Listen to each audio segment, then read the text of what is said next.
이렇게 사랑교회에 와서 찬양을 또 섬기고 또 오늘 이 귀한 시간 가운데 주님의 그 복된 교회 속에서 주님의 그 자녀들과 함께 주님의 말씀을 나누고자 합니다. 저희 생각이 아니라 주님께서 하시고자 하는 말씀이 잘 전달될 수 있도록 이 시간을 축복하여 주시옵소서. 감사드리며 예수님의 이름으로 기도드립니다. 아멘. 제가 한 이야기를 전해드릴 텐데요. 그냥 부담 없이 이렇게 책을 읽듯이 그냥 들어주시면 좋겠습니다.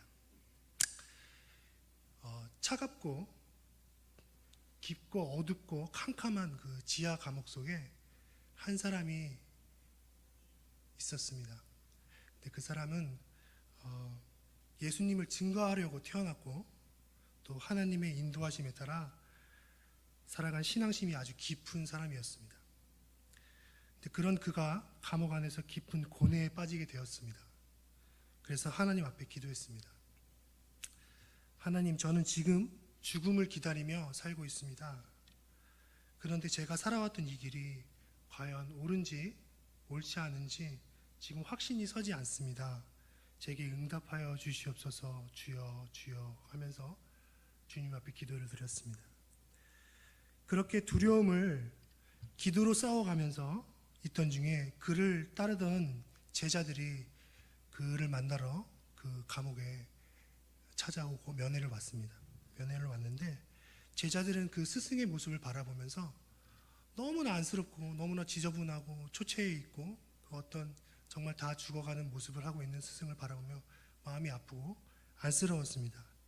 근데 그 스승은 제자를 보면서도 아무 말 없이 생각에 잠겨 있다가 이렇게 말했습니다. 너희는 예수님께 가서 예수님을 만나 뵙고 오실 그이가 당신입니까? 아니면 다른 이를 기다립니까? 라고 묻고 와라라고 그 제자들에게 말을 했습니다. 그래서 그 제자들은 자리에서 일어나서 복음을 전하고 계시는 예수님을 만나러 갔습니다. 그래서 예수님을 만난 제자들은 스승의 말을 전하였습니다. 저희 스승님이 그러시는데요. 혹시 당신이 저희 스승님이 기다리시던 그분이 맞습니까? 아니면 다른 분을 기다립니까? 라고 스승님이 물어보라고 그랬습니다. 라고 전하였습니다. 예수님은 잠시 생각하시더니 오늘 본문의 말씀처럼 설명을 해주시는 거예요. 그에게 가서 일러라. 맹인이 보며 못 걷는 자가 걸으며 나병 환자가 깨끗함을 얻고 못 듣는 자가 들고 듣고 죽은 자가 다시 살아나며 가난한 자가 복음이 전파된다 하라. 누구든지 나를 인하여 실족하지 아니한 자는 복이 있도다 라고 그 제자들에게 전달해 주었습니다. 근데 이 말씀을 전해드린 제자들은 그들의 스승을 다시 만나러 떠나가려 하였습니다. 그런데 그때 예수님이 멀리서 그들의 뒷모습을 바라보면서 소리치면서 외쳤습니다. 야, 그에게 한 가지만 더 전해줘라. 다 고침을 받는 것은 아니라고 전해줘 라고 말씀을 하셨습니다. 제자들은 무슨 말인지 도통 알 수 없는 눈으로 서로 바라보면서 가던 길을 계속 갔습니다. 마침내 스승 앞에 도착을 했고 그는 지치고 아픈 기색이 없는 들뜨고 힘있는 모습으로 제자들을 맞았습니다. 기대에 찬 눈으로. 그래 예수님이 뭐라고 하시더냐 라고 물었습니다. 제자 하나가 말했습니다. 맹인이 보고 앉은 맹인이가 걷고 나병 환자가 깨끗해지고 기머거리가 듣고 죽은 자가 살아나고 가난한 자가 복음을 전파된다 하시던데요. 그러시고는 누구든지 나를 인하여 실족하지 않은 자는 복이 있다고 하셨습니다. 라고 이 말을 스승에게 전해 주었습니다. 이 말을 전해 들은 그는 한숨을 깊게 들이쉬며 고개를 숙이며 생각에 잠겼습니다. 그러더니 다시 제자들에게 물었습니다. 그래, 다른 말씀은 없었고? 라고 물었습니다. 그러자 옆에 있던 다른 제자가 우리가 떠나갈 때에 예수께서 우리에게 외치셨어요. 다 고침을 받는 건 아니라고 말이죠. 그는 그 말씀을 헤아리기 위해서 다시 고개를 숙이고 깊은 고뇌에 빠지기 시작했습니다. 그러더니 잠시 후 눈물이 그렁그렁 맺힌 그렁그렁한 눈으로 제자들을 바라보면서 그래, 그분이 맞다. 우리가 기다리던 그분이 맞아. 우리를 구원하실 그분이 맞아라고 말하였습니다. 이 이야기는 오늘 본문 내용을 진 에드워드라는 글 쓰는 작가가 성경 내용을 모티브로 하여 사무실의 제수라는 제목으로 쓴 소설의 일부분입니다. 근데 오늘 그냥 이 내용만 가지고 봤을 때는 뭐 전후 사정을 잘 모르니까 도대체 왜 그 요한의 제자들이 예수님을 찾아갔고, 또한 예수께서 왜 누구든지 나로 말미암아 실족하지 않는 자는 복이 있도다라는 말을 했는지를 도통 알 수가 없어요. 그래서 제가 여러분들의 이해를 돕고자 해서 잠시 이 소설의 이야기를, 그런 상황을 한번 설명해 드린 겁니다. 감옥에 갇힌 세례 요한의 심정을 묘사해서 들려드린 이 이야기는 오늘 제목처럼 믿음 가운데 실족하지 않는 마음이 얼마나 중요한지를 알게 해주는 작가의 의도가 달려있는 글이기도 합니다. 그 본문의 내용을 다시 한번 살펴보면 예수님은 갈릴리 지방을 돌아다니면서 복음을 전파하는 사역을 하고 계시는데요. 지금의 이 상황은 방금 말씀드렸다시피 요한을 따르던 제자들이 그 스승이 세례 요한이 궁금해하던 그 질문을 대신하여 예수님께 전달하는 그런 상황의 장면들입니다. 그런 제자들에게 주님은 자기가 하고 있는 사역들을 설명해 주시죠. 다시 한번 또 설명해 드리면, 소경이 눈을 뜨고 나병을 낫게 하시고, 앉은 뱅이가 일어서고, 기머거리가 듣고, 죽은 자를 살리시고, 가난한 자에게 하나님 나라에 대한 복음을 가득하도록 마음에 심어주고 말씀하시고 있는 것입니다. 그러시면서 요한에게 해줄 말을 한마디 덧붙이시는데, 그 말이 바로 나를 인하여 실족하지 않는 자는 복이 있도다라는 말을 전해주는 겁니다. 도대체 자신의 사역을, 예수님께서 사역을 하시고 있는 그 내용을 말씀하시고 난 다음에 나를 인하여 실족하지 않는 복이 있다는 생뚱맞은 그런 말을 왜 갑자기 하시는 걸까요? 온 마을을 돌아다니면서 문제가 있는 모든 사람을 고치시고 계시는 예수님은 이 나를 인하여 실족하지 않는 자는 복이 있도다라는 말을 만약에 전달받게 되면 요한은 섭섭해하지 않을까요? 나 때문에 시험에 들지 말아라라고 하고 있는 지금 예수님의 말씀인데요. 혹시나 제자들은 스승의 대신한 질문에 예수님이 그래 이 동네 사람만 좀 고치고 가서 너희 스승도 고치자 이렇게 말씀해 주길 내심 기대하고 있지는 않았을까 하는 생각이 좀 듭니다. 근데 그렇게 말씀하시지 않았죠. 그런데 예수님은 떠나가는 제자들을 향해 또 한마디를 또 덧붙이시는 거예요. 뭐라고 하셨죠? 다 고침을 받는 것은 아니야 라고 전해줘라고 말씀하셨습니다. 차라리 요한한테 와서 고쳐주시지 않을 것 같으면, 그 상황을 해결해 주시지 않을 것 같으면 차라리 그 말을 하시지 마시지, 듣는 사람 서운하게 또 거기다 대고 또 제자들에게 다 고침을 받는 건 아니야 라고 또 한마디를 덧붙이시니까 얼마나 또 허탈한 마음이 들었겠습니까? 이 모든 이야기를 전해들은 여러분이 만약에 요한이라면 어떤 마음이 들었겠습니까? 하나님 나라를 위해 예수님이 우리를 위해 오신 분이라고 평생을 전하고 떠들고 다니다가 홀로 감옥에 gat혀서 죽음을 기다리는 상황이라면 어떤 심정이었겠습니까? 여러분 같으면. 예수님은 성경에 기록할 만큼 세례 요한을 칭찬합니다. 사람의 태에서 난 자 중 가장 나은 자라고 말이죠. 예수님도 인정한 이 요한마저도 자신의 그 마지막 순간이 다가올 때 엄청난 두려움과 맞서야 했을 것입니다. 아마도 요한을 괴롭히는 그 사단은 요한의 머릿속에 이런 말을 집어넣었을 거예요. 네가 기다리던 그 사람이 아닐 수도 있어 라고 말이죠. 요한은 그렇게 끝끝내 그렇게 버티다가 마지막 순간에 그런 고뇌를 하게 되는 겁니다. 그 믿음에 대한 신뢰를 실족하지 않으려고 마음을 다해 기도했을 것입니다. 혹시나 내가 원하던 답이 제자를 통하여 다시 되돌아오지 않으면 어떡하나 하는 걱정도 있었을 것입니다. 요한은 너무나도 많은 혼란의 생각 속에서 실족하지 않으려고 애를 썼을 것입니다. 자신의 신앙을 위해 모든 것을 다 바친 요한은 세상에서 고침을 받지 못한 자로 결국엔 접시, 쟁반, 소반 위에 머리가 올려서 끝을 맞이하게 되는 비참한 최후를 맞게 되죠. 인간의 눈으로 보기에는요. 세례 요한의 극한 상황은 아니어도 우리는 주님의 뜻에 따라 믿음의 상황을 삶 속에서 경험할 때가 있습니다. 이 순간에 하나님께서 분명히 이것은 좀 들어주셔야 하는데 라는 생각이 들 때 주님께서 좀 침묵하시는 경우도 경험해 보시지 않았습니까? 그렇죠? 그런 경우도 있었을 테고, 또 아무리 생각해도 이성적으로 따져보거나 따져보았을 때도 이거는 내 생각이나 내 마음이 맞는데 꼭 주님은 아니라고 하신다는 것 같은 느낌을 받을 때도 있습니다. 그러나 우리의 생각과 달리 주님의 인도하심으로 진행될 때 우리는 당황하기도 합니다.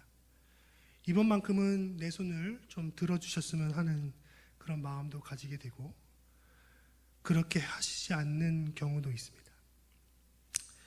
성경은 이러한 경우를 설명하는 구절, 고린도후서 12장 7절에서 9절의 말씀을 해주시고 계시는데요.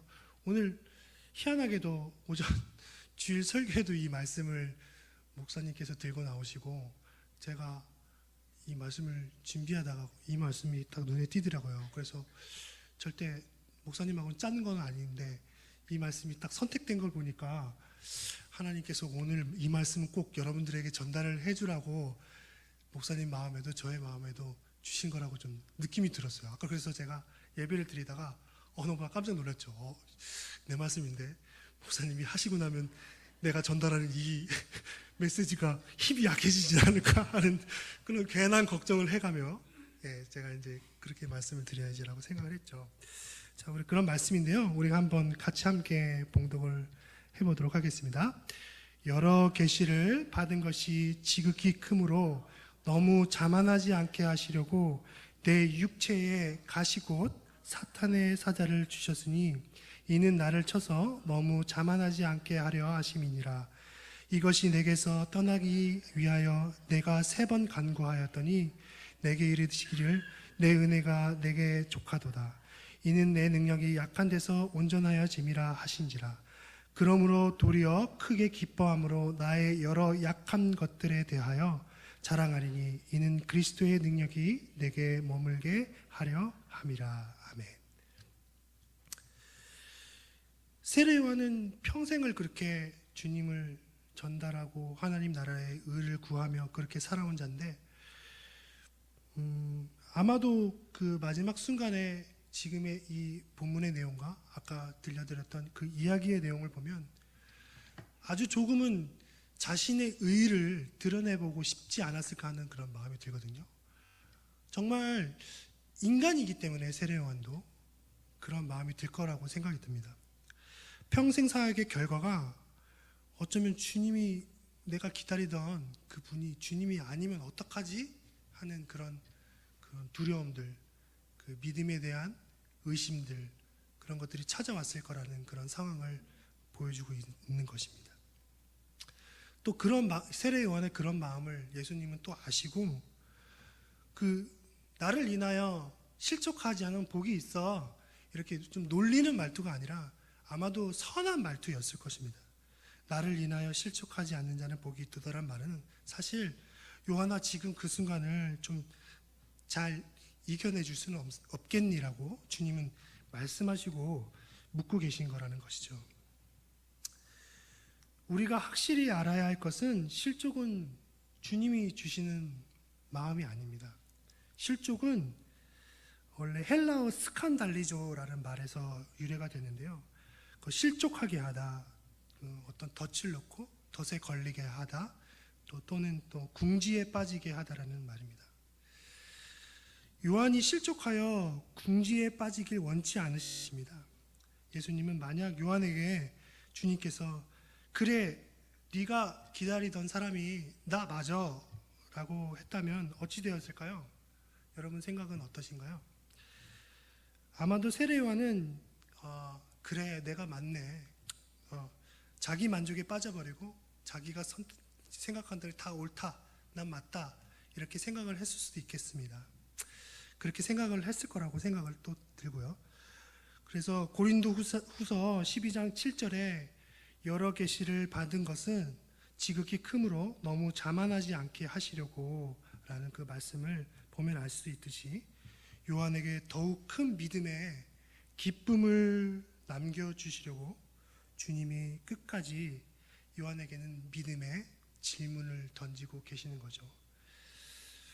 저도 여러분들도 그런 생각을 많이 하실지 모르겠는데 저도 아니 좀 이 믿음 생활 중에서 뭔가 좀 이게 좀 하나님이 나다 하는 그런 어떤 좀 표면적으로 드러나는 좀 힌트를 좀 주셨으면 하는 생각을 저도 가끔씩 갖거든요. 왜냐하면 저도 믿음이 때로는 약하고 막 정말 이럴 때는 좀 뭔가 좀 나한테 큰 뭐라도 좀 떨어졌으면 좋겠다라는 어떤 기대 심리, 아니면 또 뭔가 저를 통해 제가 바라볼 때 무엇인가 이거 진짜 하나님 계시구나 하는 그런 것들을 가끔은 또 그런 기대를 저도 하게 되기도 합니다. 이건 좀 다른 이야기지만 요즘에 그 이단들이 좀 어떻습니까? 저마다 뭐 자기가 예수님이라고 막 그러고 예? 또 내가 하나님이라고 그러고 대부분 이단들의 미혹되는 사람은 그 오늘 지금 고린도후서의 말씀을 전해드렸다시피 그 자만심이 많은 사람들일 거예요. 만약에 그래, 그러니까 막 그런 거죠. 내가 선택한 저분이 예수님이네라고 자만하고 있는 그런 사람들이 꼭 이단에 미혹되는 사람들이 것이라고 생각이 됩니다. 오늘 갑자기 말씀을 준비하다가 그런 생각이 좀 들었거든요. 그래서 결론은 이렇게 이 얘기의 이 소단락의 결론은 예수님은 여러분들의 그 믿음의 결정을 존중한다는 사실입니다. 우리가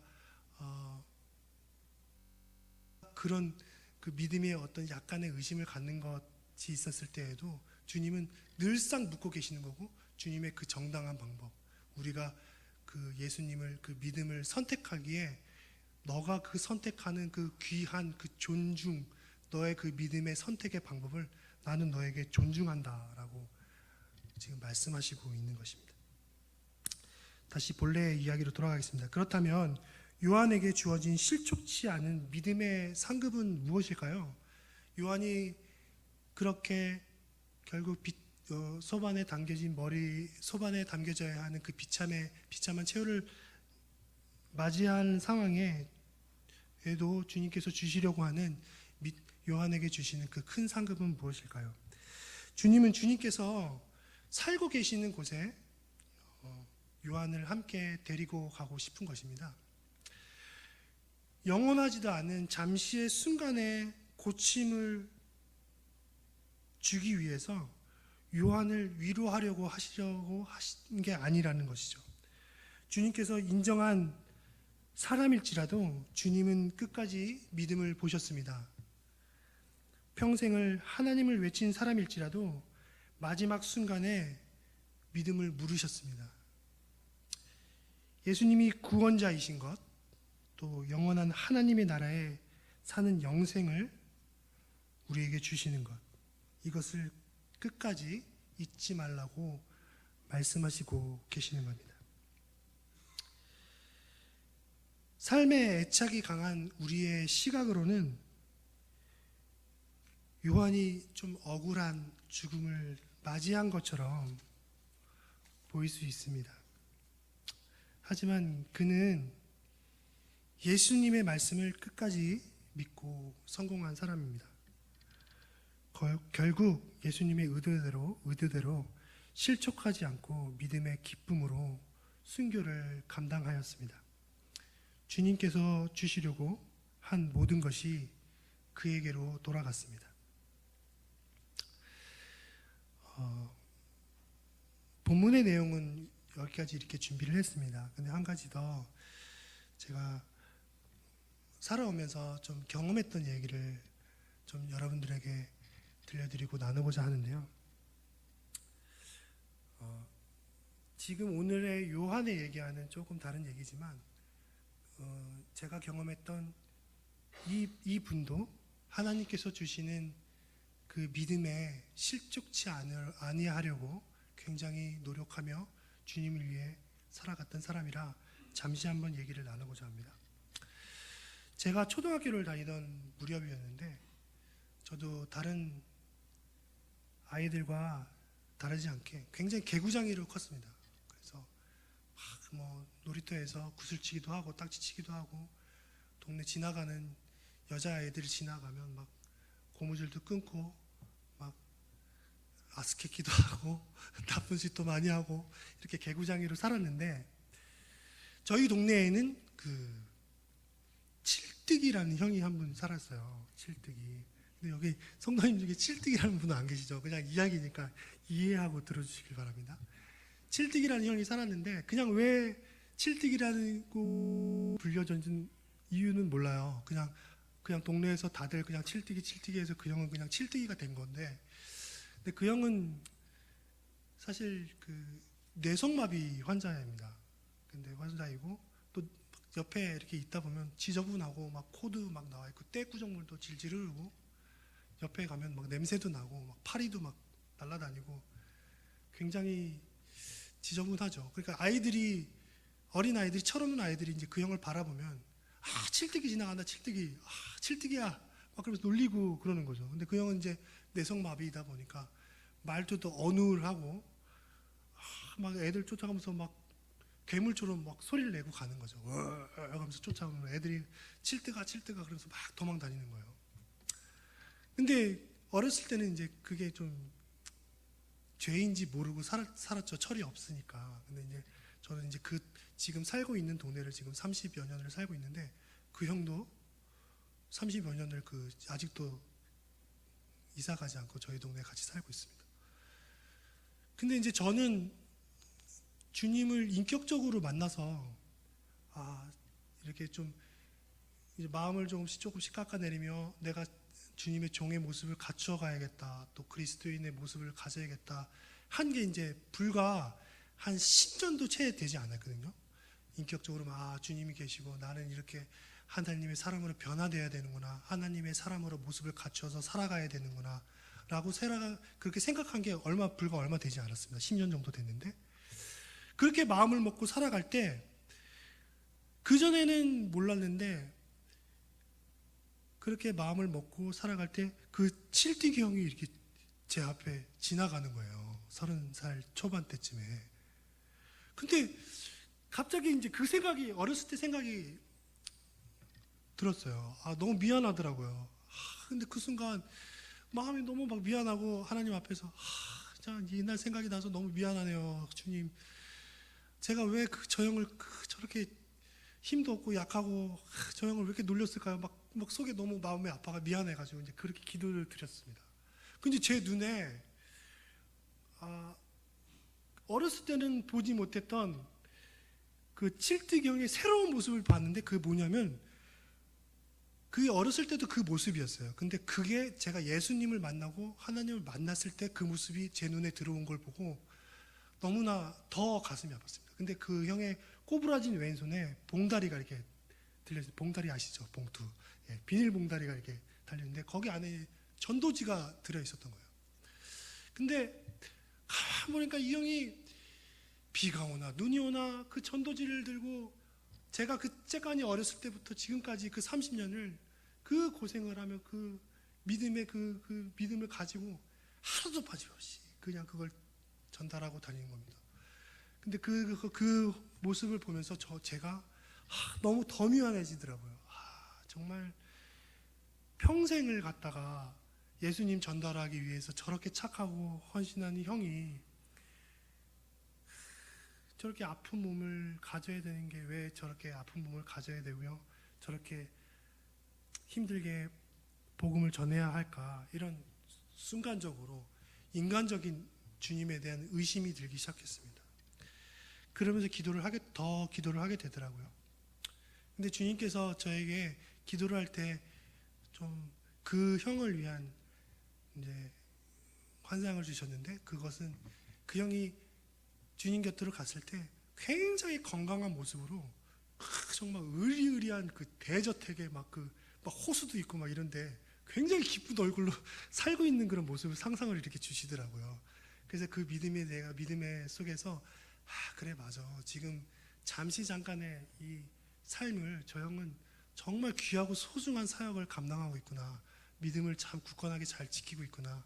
실족하지 아니하고 잘 나아가고 있구나라고 그런 생각이 들었습니다.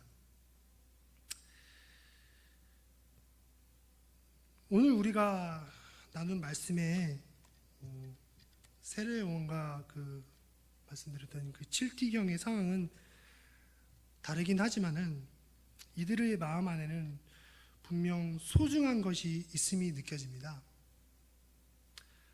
그것은 예수님은 우리의 주시고 또 구원자이시며 우리에게 영원한 생명을 주신 분이라는 것이죠. 그 믿음을 지키기 위해 죽음 앞에서도 실족하지 않으려는 그 요한의 마음, 또 내성마비 환자이며 몸이 그렇게 아프지만 비가 오나 눈이 오나 예수님을 증거하기 위해 매일같이 그 전도지를 들고 다니는 그 칠티경의 그 아름다운 마음이 얼마나 소중한지 절실하게 깨닫는 시간들이었습니다. 사랑하는 사랑교회 성도 여러분, 오늘 나는 두 사람의 이야기처럼 우리의 마음 가운데 예수님은 우리의 주시고 우리를 구원하신 구원자이시며 우리에게 영원한 생명을 주신 분이라는 것을 확신하고 늘 고백하며 우리가 믿음의 이 신앙생활을 이어갈 때 여러분들 가운데 실족이 없는 마음이 임하며 또 늘 주님 앞에서 신실하고 또 예배를 드리며 주님의 은혜와 축복 속에 늘 이겨나가며 꼭 나중에 주님의 나라를 보는 여러분들이 되시길 예수님의 이름으로 소망합니다. 아멘. 자, 제가 준비한 말씀은 여기까지인데요.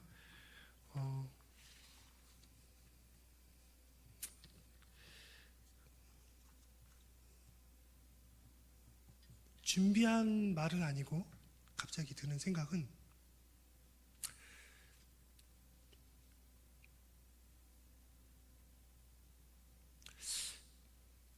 가짜가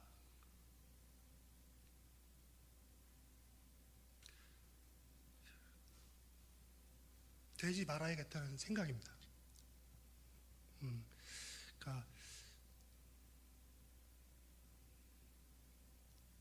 물론 제가 과거에는 이렇게 좀 이렇게 노래 부르는 일들을 하고 이런 일을 했지만 제가 이 주님의 길을 선택하기까지 저도 제 나름대로 주님 앞에 이제 그런 시간들이 있었어요. 네. 그래서 그렇게 고백했습니다. 시키시는 것까지는 다 좋습니다. 근데 그 어중간한 사람은 안 되고 싶고, 그러니까 제가 뭐 화려한 그런 목사님이 되거나 그런 거를 말씀드리는 것이 아니라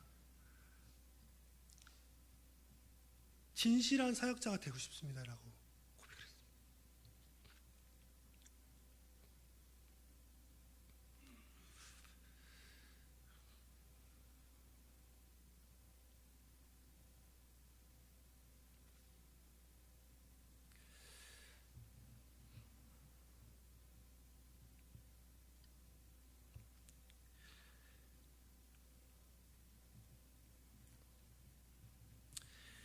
늘 주님이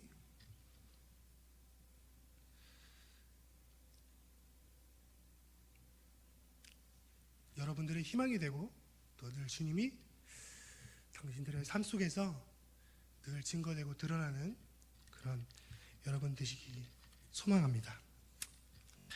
자, 우리 이 시간에 찬양 한 곡을 하고 마치고자 하는데요. 우리가 주님의 은혜 안에서 살아가는 그런 자들이잖아요. 그래서 오직 예수뿐이라는 찬양을 드리면서 제가 오늘의 말씀을 마치고자 합니다. 우리가 함께 찬양을 한번 불러보도록 하겠습니다.